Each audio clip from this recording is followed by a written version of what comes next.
Deus e Pai Todo-Poderoso, somos gratos pela Tua mensagem, mas também pelo Senhor constituir homens íntegros, capacitados para nos servir, trazendo a Tua boa e perfeita vontade através da Tua palavra. Capacita o Teu servo Paulo, e de fato o Senhor já o está fazendo, e já o fez. Que a Sua mensagem possa penetrar em nosso coração, trazer uma mudança de vida para nós, um renovo, um alento, um consolo, sermos edificados, Senhor, por Ti, para que a gente possa combater este bom combate, diante destas trevas possamos brilhar poderosamente a Tua luz. Fica com Paulo, fica com esta mensagem, e que o Senhor possa nos abençoar. Fazemos esta oração em nome de Jesus Cristo. Amém. Obrigado. Quero agradecer pela oportunidade de estar aqui participando, desse evento com vocês. Durante esses 5 anos eu tenho acompanhado um pouco do crescimento, da evolução da igreja aqui no Cajuru, como Deus tem realmente abençoado essa igreja no seu crescimento, no seu desenvolvimento. Talvez seria estranho, depois de receber um convite para um casamento, e depois do trabalho você ir para aquele casamento com a roupa em que você estava trabalhando. Normalmente, o que nós fazemos é que quando recebemos um convite com tal importância, como um casamento, por exemplo, o normal é nós nos vestirmos adequado a esse momento, a esse evento, tão nobre como um casamento ou um convite para um casamento. E muitas vezes nós nos produzimos, às vezes até compramos uma roupa nova, porque aquele casamento, o convite foi muito importante, a pessoa é muito importante para nós. E aí a gente se produz, queremos nos apresentar de uma forma digna, de uma maneira digna, porque aquele momento requer isso de nossas vidas. Eu queria compartilhar nessa manhã, na carta de Paulo aos Efésios, queria que você pudesse abrir, e nós sabemos que no início, Paulo vai falar que os cristãos, ou nós, somos abençoados com todas as bênçãos espirituais nas regiões celestiais em Cristo Jesus, E é interessante porque, provavelmente, os 3 primeiros capítulos, nós percebemos Paulo mostrando como é essa vida abençoada. E ele começa a pontuar alguns fatos que demonstram para nós que nós temos todas as bênçãos espirituais. Ele começa a falar que nós fomos chamados por Cristo. Ele começa a falar que em Cristo, agora, nós fazemos parte da sua família. Nós recebemos o selo do Espírito Santo, e aí ele vai tratando, falando, como é ou quais são essas bênçãos espirituais que nós temos em Cristo. Só que eu queria compartilhar com vocês o capítulo 4, ou a partir do capítulo 4. E é interessante porque no capítulo 4, Paulo, depois de mostrar como é essa vida abençoada em Cristo Jesus, ele começa a mostrar como deve ser o andar de alguém que tem uma vida abençoada em Cristo Jesus. Então, alguém que entende que realmente em Cristo ele tem uma vida nova por causa de Cristo, Paulo pontua algumas práticas ou atitudes que nós devemos ter agora, a partir desse entendimento. Eu tive recentemente a oportunidade de evangelizar ou falar de Cristo para um morador de rua. E esse morador de rua, com o passar do tempo, ele chegou a tomar a decisão de seguir a Cristo. E aí, muitos dos nossos irmãos, nós ficamos pensando, à noite nós estamos em casa, dormindo em uma cama confortável, mas aquele irmão estava na rua. E daí, alguns irmãos se movimentaram e nós tiramos aquela pessoa da rua e colocamos ela numa moradia, com um colchão para dormir, com comida. Nós passamos ou demos uma nova vida realmente a essa pessoa. Mas sabe o que é interessante? É que com o passar dos dias, nós começamos a perceber que aquela pessoa que antes estava na rua, mesmo num ambiente confortável, uma vida abençoada agora, mas ele se comportava como um morador de rua.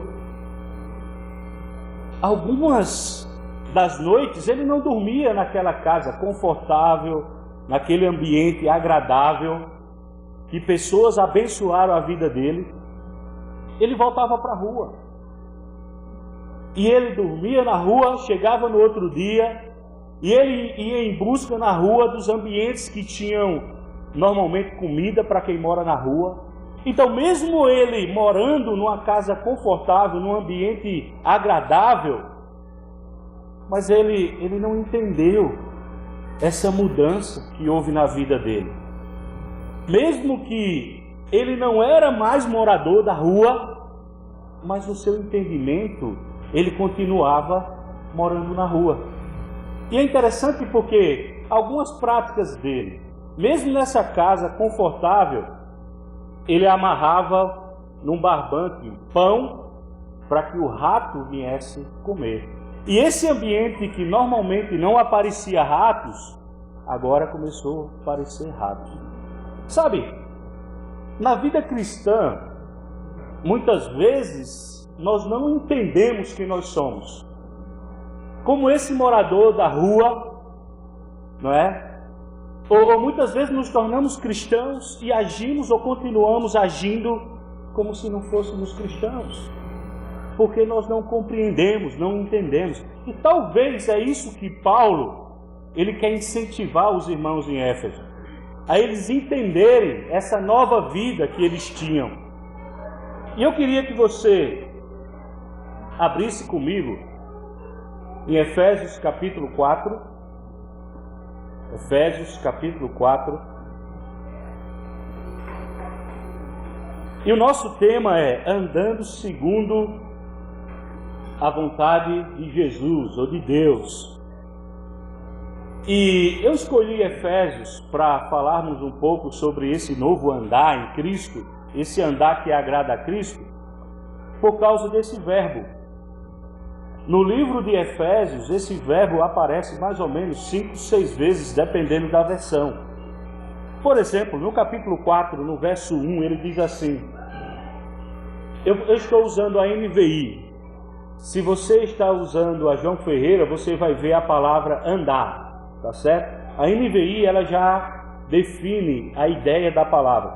Mas capítulo 4, verso 1 diz assim, vivam de maneira digna da vocação em que vocês foram chamados. Então essa é provavelmente a segunda vez que aparece esse verbo andar, viver. Também, se você olhar comigo, por exemplo, capítulo 4, verso 17, ele fala assim, assim eu lhe digo e no Senhor insisto, que não vivam ou não andem mais como andam os gentios. Se você for um pouco mais para frente, por exemplo, capítulo 3, verso 1 ou verso 2, ele diz, e vivam em amor. Então, mais uma vez, ele usa o verbo andar, viver. A última vez que provavelmente nós vemos esse verbo, ainda no capítulo 5, verso 15, ele diz, tenham cuidado com a maneira como vocês andam ou vivem. Então, em Efésios, nós vemos Paulo tratando sobre essa ideia, essa nova vida, esse novo andar, um andar que agrada a Deus. E é interessante porque no livro de Efésios, na carta de Paulo aos Efésios, tanto ele faz o paralelo de como eu posso ver, como é o velho andar, talvez para analisar aonde eu estou, né? Como é que eu estou vivendo. Como eu falei, aquele irmão que morava na rua e agora está morando dentro de uma casa, mas ele se comporta como alguém que mora na rua. Ele não compreendeu, não entrou na mente dele. Ele não entendeu isso. Muitas vezes nossas vidas como cristãos é assim. Jesus derramou todas as suas bênçãos espirituais para nós, mas parece que a gente não entendeu isso ainda. Parece que nós voltamos, né, para aquela velha vida, para buscar aquelas coisas. E o que eu quero compartilhar nessa manhã se encontra a partir do versículo 17. Capítulo 4, versículo 17. Nós vimos, né, o verbo lá no capítulo 4, verso 1, quando Paulo fala, né, que nós, os cristãos, deveriam viver de uma forma digna. É como um chamado para um casamento, né? Nós nos produzimos para estarmos de uma maneira digna naquela cerimônia, naquele casamento. E aqui Paulo fala também que na vida cristã nós precisamos entender essa dignidade, essa nova maneira de viver. A igreja, ela não é simplesmente uma sociedade, mas ela é uma sociedade com traços divinos. Ela é uma sociedade com propósitos divinos. Ela é uma sociedade com a natureza divina. Por isso nós precisamos compreender, né? Essas coisas precisam entrar na nossa vida, na nossa mente. Paulo mostra, né, que a grandeza de ser povo de Deus, há uma grandeza em sermos povo de Deus. E como povo de Deus, a expectativa de Deus é que nós possamos andar ou viver de uma maneira digna, de uma maneira totalmente diferente da que andávamos antes. Versículo 17, ele diz assim: assim eu lhes digo, e no Senhor insisto, que não vivam mais como os gentios, que vivem na inutilidade dos seus pensamentos. É interessante que Paulo fala, ele mostra, né, que como cristãos agora, eu não posso viver mais como vivem os gentios. E Paulo vai mostrar como é uma vida de um gentio. E a ideia de gentio aqui é alguém que não tem Cristo ainda. É alguém que não conheceu Cristo ainda. É alguém que não provou das bênçãos espirituais de Cristo ainda. Então essa pessoa que não provou ainda, a forma de viver, o andar dela é totalmente diferente daquele que Deus fala em sua palavra. E é interessante porque Paulo começa a pontuar algumas coisas. E ele diz que eles vivem na inutilidade dos seus pensamentos. O que preenche as suas mentes são coisas inúteis. É algo que não vai trazer benefícios para a sua vida. E Paulo está dizendo, um gentio, alguém que não tem Cristo, ele se alimenta dessa forma da sua mente. E é interessante porque Paulo está falando para cristãos. São cristãos, é para a igreja. E Paulo está dizendo para aquela igreja, não viva, não ande. Seu comportamento não deve ser como o dos gentios. Ele está falando do estado mental. Deve haver uma mudança na mente daquele que encontrou e que conhece Jesus. Versículo 18 diz: eles estão obscurecidos no seu entendimento e separados da vida de Deus por causa da ignorância em que eles estão vivendo. Você já tentou, recentemente, nós tentamos ajudar alguém que enchia sua mente e seu corpo de drogas. E é interessante porque, mesmo aquela pessoa com todos os aspectos de alguém que está drogado, ela não admite. Ela não admite que é drogado, que usa, ela mente, ela não fala a verdade.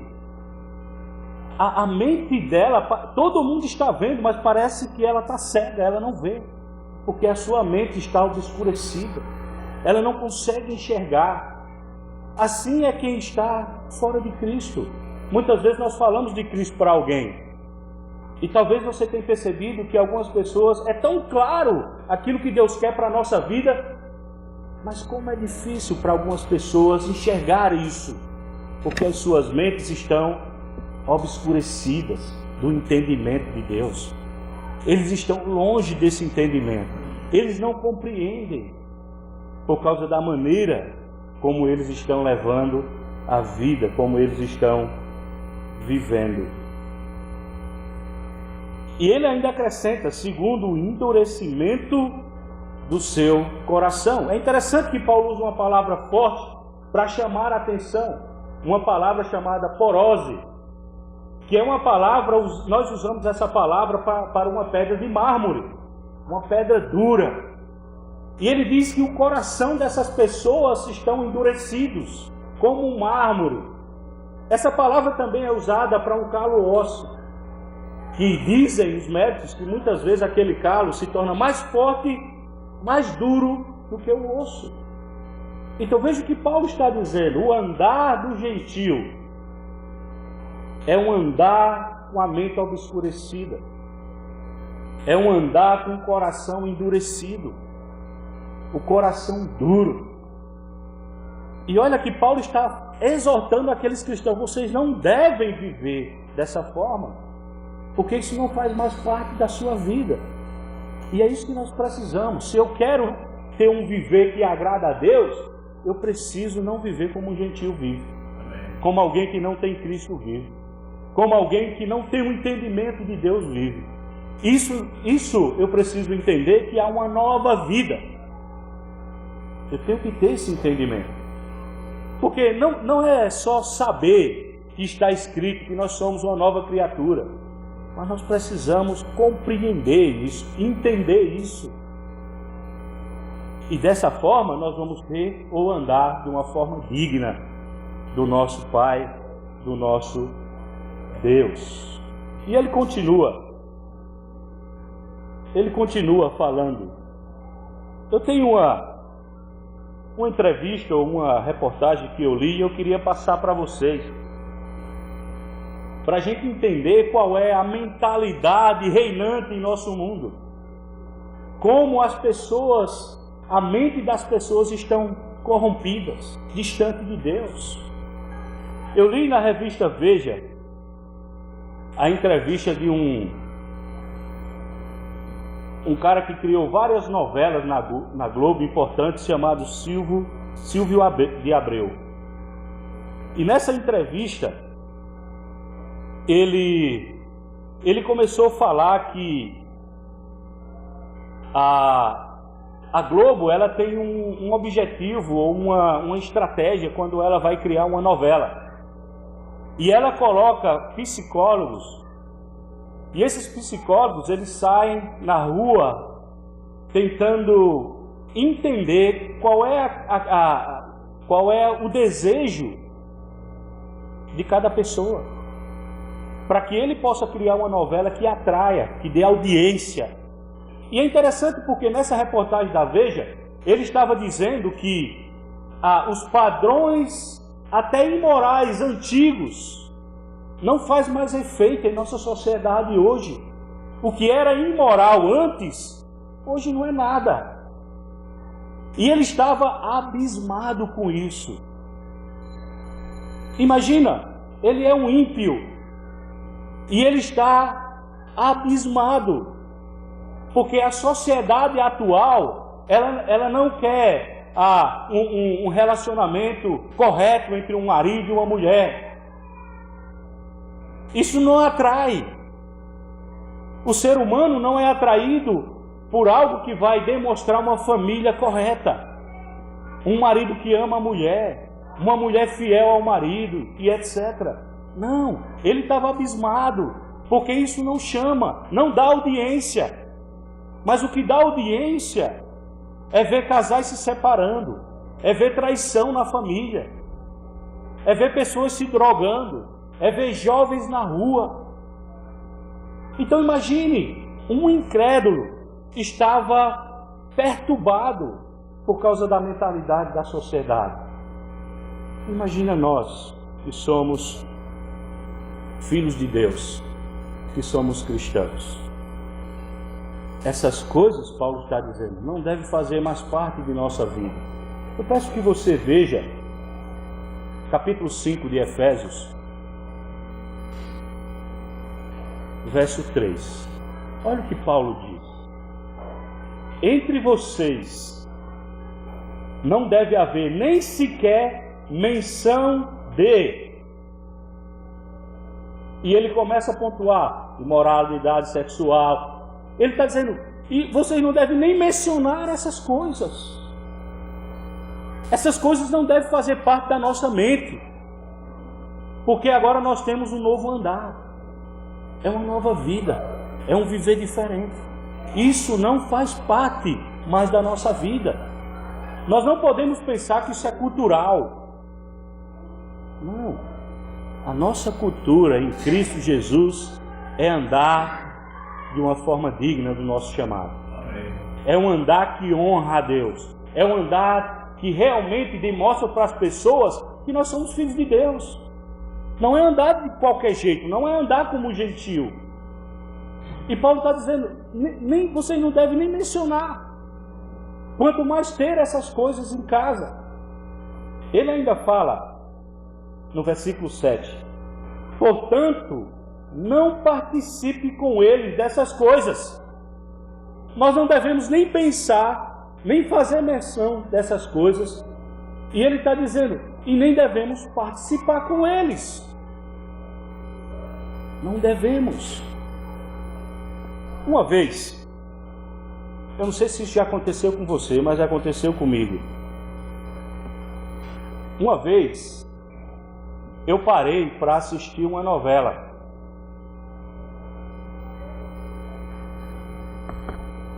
E é interessante porque se você já assistiu uma novela, aquela novela, aquela trama vai envolvendo você, não é? Por isso que as pessoas correm do trabalho para chegar na hora, né? Você vai sendo envolvido por aquela trama. Por quê? Porque há uma mente pensante por trás, planejando tudo isso, para que nós possamos realmente ficar ligados nessas coisas. E sabe, uma certa vez, havia nessa novela um casal. E o cara não era tão bonito. Mas aquele cara, aquele marido, era um homem trabalhador. Ele era um homem fiel. Ele era um homem que, sabe, a vida dele era trabalho e família. Ele amava a sua família, ele amava a sua esposa, mas ele não tinha uma aparência tão bela. E é interessante porque naquela trama, a esposa, né, em uma academia, fazendo academia, ela conhece um bonitão lá, cara bonito, forte, né, cabeludo, chamando a atenção. E a trama da novela era que aquela mulher, ela se apaixona por esse bonitão da academia. E sabe o que é interessante? Que muitas vezes eu me vi torcendo. Eu estava lá torcendo, deixa esse caba feio, fica com o bonitão, forte. A gente se envolve na trama. Nós estamos de frente de uma TV, sendo participantes de uma trama maligna, que não agrada a Deus, que não honra o nome de Deus. É sutil, vai entrando na nossa vida. Por isso que nós precisamos tirar essas coisas, nós precisamos ter esse entendimento, que em Cristo nós temos uma nova vida, é um novo andar. E se eu quero agradar a Deus, a primeira coisa que eu tenho que fazer é não viver mais como vivem os gentios, na sua inutilidade dos seus pensamentos, preenchendo suas mentes com coisas vazias, coisas que endurecem o coração. Eu preciso tirar essas coisas da minha vida para que eu possa realmente caminhar, viver, ter atitudes ter uma vida que realmente honra aquele que se ofereceu na cruz por mim. E Paulo vai falando, né? Como nós devemos fazer. E é interessante porque, se você observar, ele vai falar, por exemplo, no versículo 25. Ele começa a pontuar também coisas práticas desse novo andar. E ele diz: portanto, cada um de vocês deve abandonar a mentira e falar a verdade ao seu próximo, pois todos somos membros de um mesmo corpo. Esse novo andar, essa nova vida, envolve falar a verdade. Nós precisamos, como cristãos, falar a verdade, Paulo está dizendo. Eu não sei você, mas antes de Cristo mentir para mim era a coisa mais natural do mundo. Mas em Cristo eu preciso ter uma postura diferente da que eu tinha antes. Porque agora eu estou andando em uma nova vida, em uma novidade de vida. E ele ainda fala, 25, quando vocês ficarem irados, não pequem, apaziguem a sua ira antes que o sol se ponha. Então, no novo andar, eu preciso controlar a minha ira. É interessante porque o texto nos dá até um tempo para ficarmos irados. Nós temos um tempo para trabalhar a nossa ira, mas nós precisamos controlá-la. Agora, eu pergunto a vocês, como a ira tem destruído a família? Quantas famílias estão destruídas? Quantos relacionamentos entre pais e filhos estão destruídos por causa da ira? Quantas esposas não conseguem ser felizes porque dentro do seu coração há um ressentimento por causa da ira de um homem ou de um marido? E ela não consegue lidar com aquilo. E Paulo está dizendo, livre-se da ira. Porque a ira é um mal que destrói, que consome as nossas famílias, as nossas vidas. Quando estamos irados, quando não controlamos essa emoção, nós agimos de uma forma a destruir o outro. Eu lembro uma vez que um pai tinha um sonho, e o sonho dele era ter uma Ferrari. Ele sonhava com a Ferrari. E ele trabalhou, se dedicou, trabalhou, e um certo belo dia ele chega em casa com uma Ferrari. E ela brilhava. E ele entra na sua casa alegre, fala com a sua família, fala com a sua esposa, e ele diz: mulher, vamos dar uma volta na Ferrari. Quando ele sai, ele encontra o seu filho arranhando, fazendo da Ferrari um quadro. Ele riscou tudo. Aquele homem ficou irado, ficou louco. E sabe, esse caso é verídico. Ele bateu tanto naquela criança, que quando ele cansava, aquela mãe batia. E quando a mãe cansava, de tão loucos por causa da ira, eles ficaram. Sabe qual foi o resultado? As mãos daquela criança começaram a inchar, ficar vermelhas. E eles levaram aquela criança, depois de ver o que eles fizeram no corpo daquela criança, eles a levaram ao hospital. E depois de algumas horas, ansiosos, preocupados agora, depois que talvez a ira passou da sua mente, eles estavam ali querendo saber qual era o estado físico do seu filho, e o médico vem e o médico dá um laudo para eles, que aquela criança tinha que optar as duas mãos. Aquele pai, ele ficou tão desesperado que ele voltou para casa, pegou uma arma e atirou na sua cabeça. Mas antes de atirar da sua cabeça, ele encontrou ainda seu filho no quarto.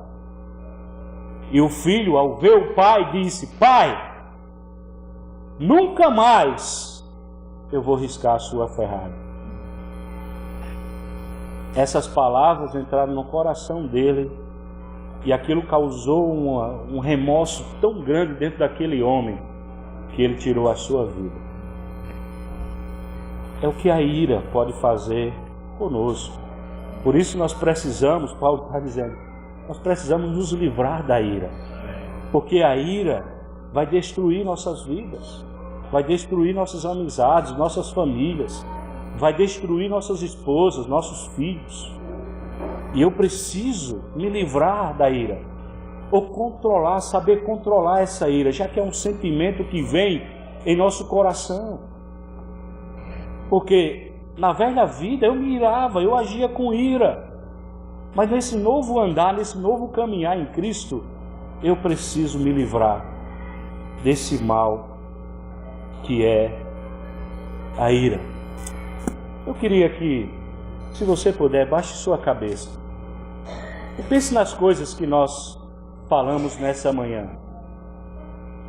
Vamos nos livrar. Paulo ainda vai falar a nossa língua, aquilo que falamos, que seja para edificar, não para... Tem tanto conteúdo nesse texto para eu e você entendermos e vivermos essa vida que Jesus realmente, Ele tem a expectativa que vivamos. Nós temos muita coisa nesse livro, né, nessa carta, para aprendermos a viver de um modo digno, daquele chamado que recebemos, para viver como Jesus, para não viver mais como gentil, para viver em amor, para realmente desenvolver essa vida abençoada que Jesus veio e morreu para nos conduzir. Vamos orar ao nosso Deus. Pai querido, eu quero agradecer ao Senhor por essa bela manhã. Quero agradecer ao Senhor por esse texto da sua palavra, que é tão rico, Pai, assim como Ele mesmo fala. É dessa riqueza que nós precisamos. Nós precisamos da Tua palavra. Senhor, faz-nos nessa manhã entendermos que não moramos mais na rua, não somos mais gentios na sua prática de vida, no seu estilo de vida. Faz-nos entendermos que agora nós somos filhos de Deus, que o Espírito Santo nos selou como um penhor, uma garantia que somos do Senhor.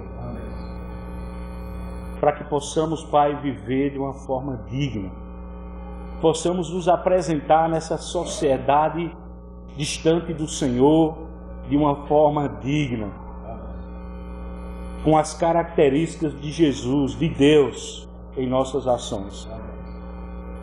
É isso que eu te peço e te agradeço, em nome de Jesus. Amém. Amém. Eu quero ser